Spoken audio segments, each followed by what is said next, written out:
most Republicans, I think it's fair to say, agree that Donald Trump's like insane fixation on the crowd sizes that Harris and Walz are drawing and comparing them with his and comparing his with Taylor Swift and Martin Luther King Jr. and Bruce Springsteen, that this is like a waste of time and a bad political strategy. But leave it to Newsmax to lend support to this widely panned idea.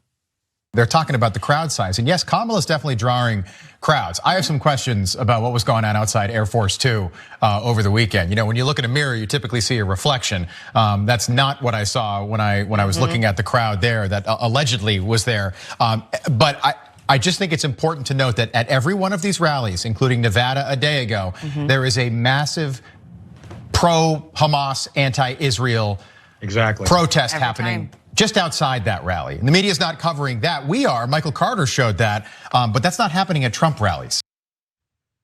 Okay, I understand that they're gonna try to make that the story. And obviously, like if you're a progressive that cares deeply about what's happening in Gaza, then this is one of the biggest lingering issues you probably have with the Harris campaign. But if the right is going to pitch her as being pro-Hamas, it seems inconsistent when the protesters that you also call pro-Hamas are outside of the rally.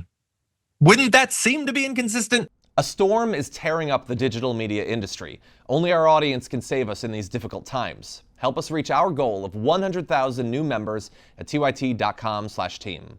But let's focus on the crowds, because that guy right there, I don't know his name. I don't think most people do, and there's no reason that you should. Days after the whole "you can't see the crowd in the plane" thing has been debunked, he goes on TV. So he gets his hair done and he puts his tie on, and he just says the thing that has been debunked days ago. And we've got people's videos from the crowd. You've got different news sites, including right-wing news sites, attesting to the size of the crowd. This is all utterly absurd. But this is how you get a following on the right, is by just saying, what's the conspiracy theory that Tucker Carlson or Donald Trump say? Okay, I guess that's what I believe or whatever. And so you have that there. And he's not the only one. You have this guy on Twitter, right winger, saying breaking report, Harris campaign busted using fake crowd photo at campaign rally stops. So that was at least a couple of days ago. But again, they don't understand how like different focal lengths work. They don't understand what a telephoto lens is. They don't understand that a crowd might look kind of close to a plane. But if you think for us, just a spare second about it, they probably don't have 15,000 people 10 feet from a private jet. They probably don't have that, because that's crazy. And that's not how any rally actually works. And so the insane thing, the entire thing is insane, but it isn't even just on the relatively quote unquote mainstream media of Newsmax or on Twitter. On TikTok, there's a ton of videos going around purporting to prove that it's AI. Bear in mind, there's lots of great fun stuff on TikTok. There's also MAGA chuds and conspiracy theorists. And so again, the claims about reflections and the claims pretending that the people in there are made by AI, the entire thing is insane, Sharon. And I hope that we're on the verge of moving past it. But as the crowds continue to get bigger and as his struggle, and he's barely even trying to draw them anymore, he's gonna need to keep working through his feels. And so I kind of feel like they have to maintain this conspiracy economy to help him out in that. But what do you think? See, now I'm back to the part where you said it's not very difficult, right? It's easy to somehow convince people to go along with this con. You ever see a little kid try to do a magic trick? And as a parent, I pretend that they're so good at it, it's so bad. We see what you did. You put the ball like this. We know where it is, but we're playing along because they're kids and we love them and we don't want to destroy their confidence. It's so bad. These are adults. They're actually getting paid for this. Probably 6, some of them 7 figures in their TV salaries. And yet they're unapologetic in their performances. It's so crazy. It's so crazy. It's again, I think of these sorts of moments as being really important for a cult of personality like the Trump thing, because just saying that you support like his tax policy or whatever, like that's easy.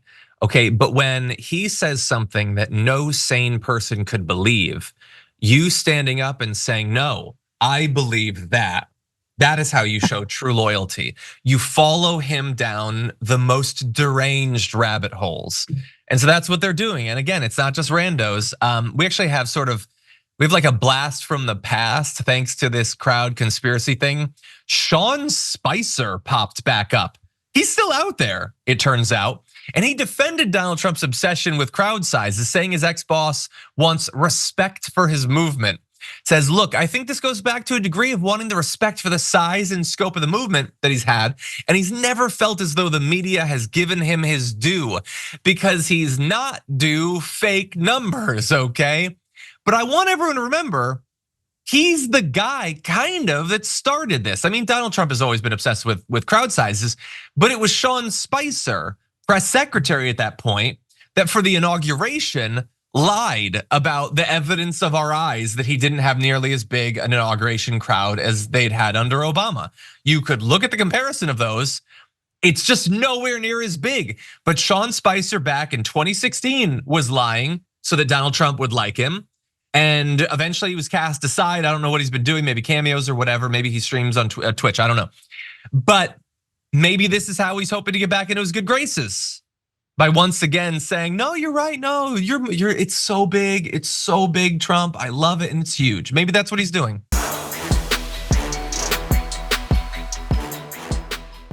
Members make a difference here at TYT. You help make the show happen and we see you in the chat with your loyalty badge. Click the join button to become a member today.